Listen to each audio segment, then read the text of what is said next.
Redonner le goût de lire aux élèves, c'est la mission que se sont fixés plusieurs collèges du Gard cette année.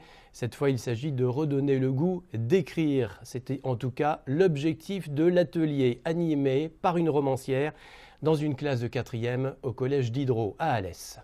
Des phrases, des mots, mais Pour aussi... Diane Pellin, romancière et auteure d'une dizaine d'ouvrages salués par la critique, écrire est avant tout une histoire d'envie. Pour transmettre ce credo, elle anime des ateliers d'écriture. Au départ, il y a une image que les élèves choisissent au hasard et sur laquelle ils vont pouvoir coucher sur le papier ce qui leur passe par la tête.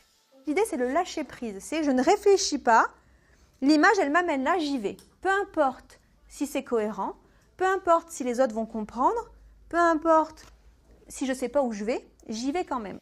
Les élèves de 4e de ce collège de Rep ne se font pas prier. En moins d'un quart d'heure, les mots glissent sur les feuilles pour composer histoire, conte ou simple réflexion. On a peur en fait d'écrire, on est bloqué par un souci de syntaxe, d'orthographe, de bien faire.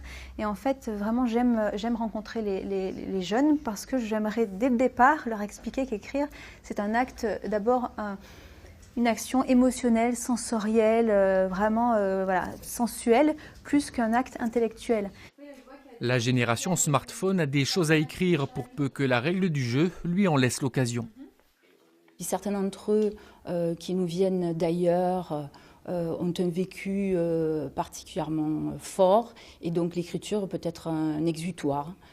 Et même ceux qui sont déjà en France parfois ont des choses à dire et l'écriture permet de peut-être pincer les blessures. Message reçu pour Ernis qui arrive d'Albanie et Youssef dont la langue d'origine est l'italien. Même si les idées vont plus vite que les mots, le besoin d'écrire est bien réel.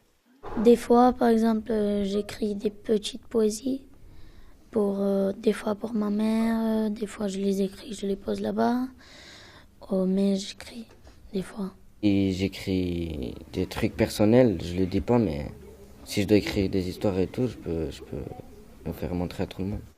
Écrire pour soi ou pour les autres, peu importe finalement. La leçon de cette expérience, c'est qu'avant d'être auteur, l'écriture doit être un plaisir, seule condition pour espérer inscrire un jour son nom tout en haut de la couverture d'un bouquin.